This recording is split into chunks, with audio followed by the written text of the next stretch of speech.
Have you been commissioned to make some stuff for someone and you're intimidated by it and you don't know what to do and you're looking for help? Got you, fam. Let's go. My name is Lily. I am a ceramicist in London known as Mae Ceramics, and I make things for people to buy, including restaurants, sometimes, and shops, sometimes, cafes, etc. And today we're going to be talking about commissions and how to deal with them. Doing a commission for the first time or for the 100th time can be scary, intimidating, and just kind of a little bit spooky, but it's also very, very exciting and a chance to get your work in new places, have it seen by a whole lot of new people, have it used in a really meaningful way as well if you're a ceramicist like me. I really love doing commissions, especially for restaurants. They're my favorite because the food that goes on them, obviously, it has a conversation with the plate or the bowl or whatever it's in, and I think that they both kind of elevate each other. Obviously, I make functional ware, so I want to be able to see the pieces in use. I think the first thing to talk about should be how to get a commission. For me, I'm very lucky to be approached quite a lot for commissions. It definitely wasn't always this way. At the start of my career, I kind of grafted a bit, and I would cold email, I would get in touch with restaurants and cafes and stuff just to introduce myself, or I would go into shops and introduce myself, maybe bring a few samples of pieces to show. And that's actually how I got my first ever commission at a place called Yonobi, and that has been one of my most meaningful clients that I've had. That this is not a video about making cups for a shop, but it is kind of related. I brought some pieces in to show the owner, and we kind of made a bit of a relationship, and then I was very lucky to be commissioned and have pieces in her store. For this one, actually, I had said no. Ali, the owner, and I have worked together before on a previous project that she'd worked on, and I didn't have time to do it, or so I thought. So I had said no, and I had referred her on to a couple of other ceramicists. They ended up not being able to do it as well, and then she came back to me maybe a month later and she was like, please, can you do it? And I said, you know what, I actually can do it. I worked it out. Here we are. I'm really glad that I did it because I went to visit recently, and it's beautiful. And I'm so proud to be there in it as well. So I suppose just make sure you take lots of photos of your work or have some samples that you can show to places, and then get in contact with a whole lot of people, work out where you want to have your pieces, work out what kind of space that you want your pieces to be in, and then go from there. So the next thing that you have to do that is very important is planning, and you have to plan quite well in order to have a successful commission. That includes things like timelines, sizing, samples. What else do you need to do? Pricing. You need to know what they need, what are non-negotiables, and the things that you can deliver versus what you can't deliver. And you need to be really transparent with each other with things like that. I've been approached a few times to do a commission for stuff that are completely out of my realm. One time I was asked to do some slip cast chickens in a whole different color scheme to what I use. And I was desperado for this work. So I was like, okay. And so we talked for a while. And then I realized realistically, I wasn't able to do what they needed me to do for the price that they had in mind. And I'm really glad that I just ended up saying no to that, because it would have been a full-on disaster, both for me and for them, because they would be like, what is this? This is not a chicken, this is a bowl. For me, I was very lucky in this case, having worked with Ali before. We knew how each other works. We have similar values in what we want in work, what we care about. So it was quite easy. She just gave me the measurements that she needed and a color scheme, and I could go from there. Pricing. How do you do that? How do you plan for pricing? So you got to have a conversation with them. You got to know what they want. And once you know what they want, then you can work out how long it's going to take you, how much clay or what materials you need. For me, obviously it's clay, it's glazes, it's other materials, it's space in the kiln, things like that. If this is new for you, I've made plates before, so I know how long it takes me, I know how much clay I need, blah, blah, blah. If it's new, if they're asking you for a product that you don't quite do, if it's similar to what you do, but at a different size or slightly different shape or whatever, then you're going to need to do some sampling. So you need to make this thing that they want, and you need to note down what you're doing every step of the way. So like clay, for example, shrinks. You need to make sure that you have the shrinkage rate for your piece exactly down.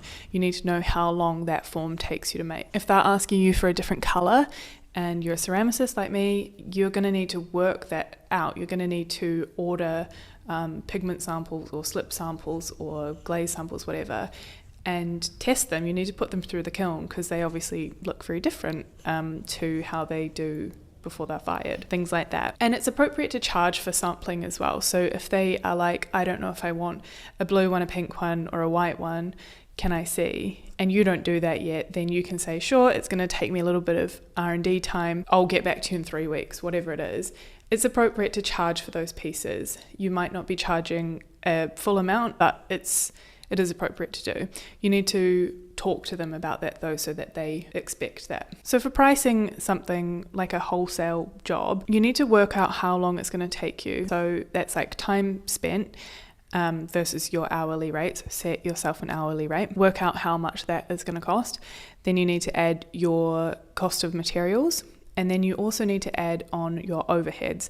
So things like studio rent, electricity, insurance, tax, everything else, printing, stationery, all of the stuff that goes into running a business. You really have to account for that when you are pricing your pieces.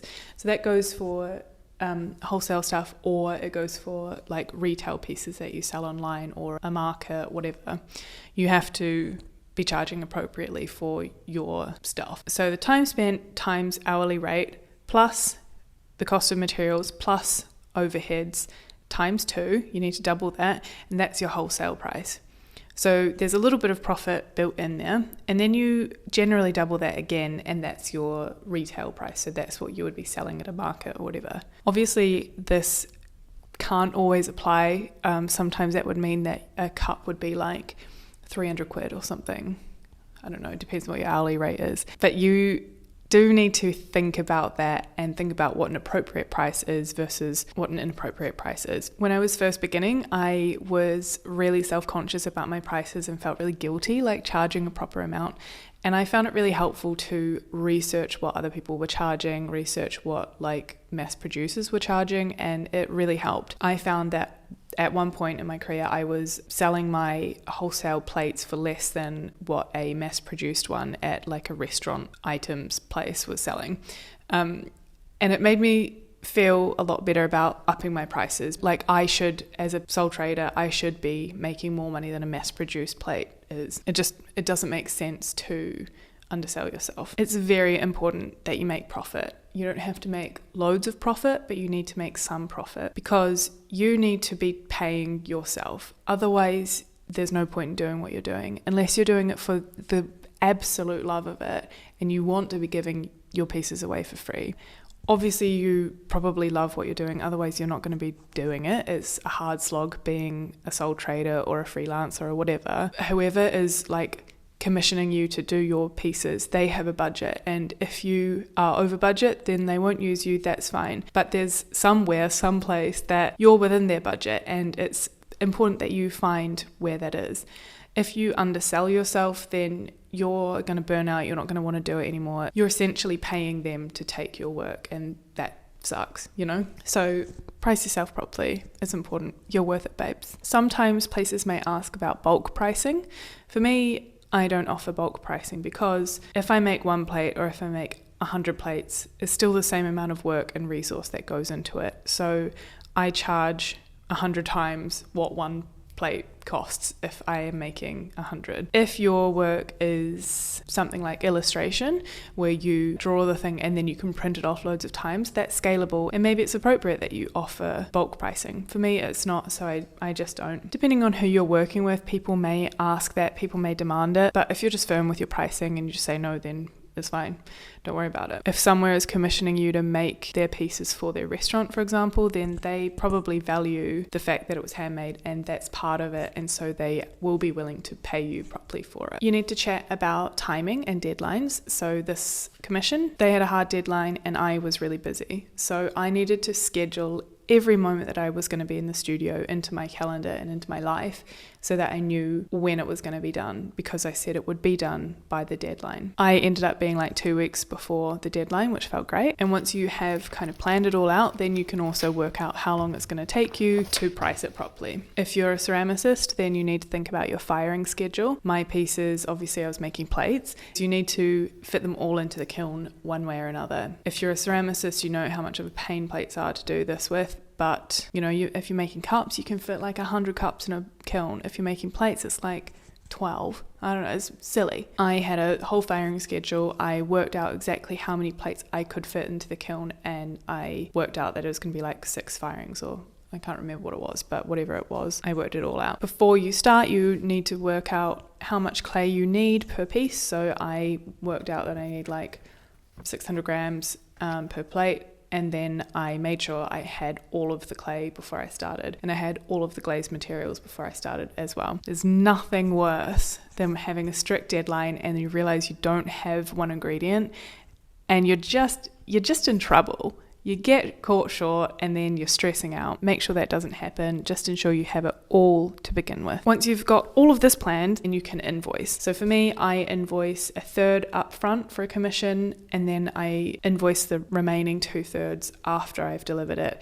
And then I include things like shipping, or if they change their mind on something, or if they add any extras, then I add it to that last invoice. I have a strict rule that I don't start until they've paid, and I let my clients know that, and I always get paid straight away because of that. Especially if you have a deadline, they are going to want to have their pieces ASAP, so they're going to pay you ASAP. If it's something that you don't make or you can't sell afterwards, then it might be worth charging half now, half later, or even fully now. It's up to you. If they end up not paying and you've ended up making it, but you can sell it, then it's fine. It's just a non-refundable deposit. Okay, after all the planning, it's honestly a big part of it. You can get to making, and then that's the fun bit. I obviously start by weighing all of my clay, wedging all of my clay, and then I get to throw it. I did this in bits because I was really busy at the time, so I came in one night and I wedged up all of my clay. Then I came back another night and I threw pieces. I actually didn't have enough bats. These are bats here. I didn't have enough of them. I had to borrow some from my friend Lily Permain, who very generously let me borrow them. I used every surface in my studio to dry my plates. You need to think about that. If you're in a shared space and you have like only a desk and a few shelves, for example, then you're going to be in trouble when it comes to drying. You have to have enough space for plates definitely to dry flat. So just consider that while you're making, or actually before you've started making. And I always make at least 10% extra in case of breakage. So that's what these are here. These are all my extras. It's really important. Things will always break. You'll always get seconds. You'll always have some glazed floor or whatever. So just make sure you plan for that and have contingency. She ended up buying a few of the extra big ones, but she didn't want any of the extra small ones. So that's fine. I can sell these on. I then came in and trimmed them all, which was a very quick and easy job trimming them. And it was very satisfying. And then I let them dry. After they had dried for about a week, it was time to fire them. And that is my next point. So firing, you need to know your kiln. You need to know how many things that you can fit into your kiln. I was able to fit the whole order, which was I think 60 all up, but I made 80, into one of my kilns for the bisque firing. If you have a slightly unsure relationship with your kiln, then you need to maybe fire them in a few different batches just in case. Then it's glazing time. So for me, I knew exactly what glaze she wanted. I make this glaze myself, so I know exactly how it behaves. I know exactly the temperature that it needs to be fired at, and I have 2 separate kilns. So I know that one of them needs to be a few degrees hotter than the other one to make sure that they all looked exactly the same. So that's just something that you need to be aware of. You need to know how thick the glaze needs to be to make sure you don't get any crawling or any like thin spots. You need to know if it's going to craze. It's really important that it doesn't craze. You need to make sure that it goes to the hottest temperature that it can without bloating or bubbling or melting. Because if you're making things for a restaurant, you need it to be really durable. And that means ideally going close to cone 10. If you're using a clay that you're unsure about or you haven't used in your own home, you may get things like water getting trapped in the clay and it going moldy, or you may get like crazing, things like that. And it's really important that you don't have that, especially if it's in a restaurant, especially if it's going to be going through the hard dishwashers and it's going to be used every day. The things need to be vitrified, and that means watertight. You can do tests to make sure that it is. I'm not going to go into that today, but you can look up other videos or Google like what vitrification means, how to do those tests. Once all of your pieces have come out of the kiln, congrats. Hopefully they've all made it out and they look beautiful. I'm sure they do, babes. It's time to sand them if you need to. My clay is heavy and grog, so you can see that's what makes the beautiful speckles, but it also makes for a really rough surface.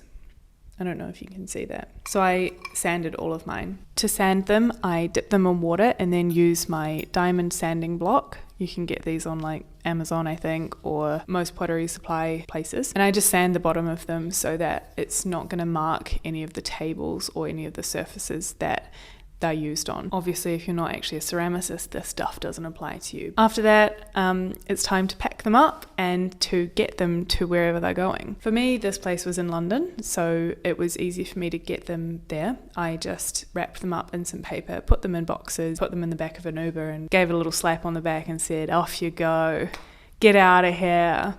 And my guy was like, okay, why are you talking to me like we're old mates? We're not. If you're actually posting them, then you need to be really careful with your packaging. You've got to make sure that there's going to be no breakages. You need to talk to the place that has commissioned you about shipping. Sometimes they will organize postage and they'll send you like a pallet or boxes or whatever, and that's the best thing in the world because you don't have to worry about it. You just have to pack them and say goodbye. Otherwise, you need to do some research about your courier company or whatever and send them off. Where it's appropriate, you can charge the customer for this. So I charged Ali for the Uber to get the pieces to her. If you're dropping them off, it's up to you if you charge for that. But if they're selling the pieces on, then they will work this into the price, and if they're not, then it's probably an expected cost anyway. After that, it's all about customer relations, as I like to call it, aka going to visit.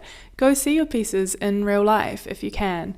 I was very lucky to go to the soft launch of Edit and see my pieces in action, and it was such a special thing. I really loved seeing them in situ. I loved eating off of them. I was really proud to have them in there and have them kind of around other really beautiful pieces as well. And I loved seeing that conversation that I mentioned before of having the food and the plate kind of work together, elevate each other, look beautiful. It was great. This is Edit, the restaurant where my pieces ended up. It is owned and designed by Ali, who was once an architect and now she's a restaurateur. Edit is a completely vegan place. You can expect beautiful food, very hyper seasonal, hyper fresh, unique, delicious. I don't know how to talk about it.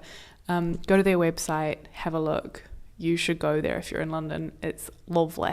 After that, you can then send your last invoice and you're done. I think that's it. Please let me know if you have any questions regarding this and I'll be happy to help. That's all. Thank you very much for being here. Make sure you follow me on Instagram and TikTok at Mae Ceramics. Thanks very much. I love you. Goodbye.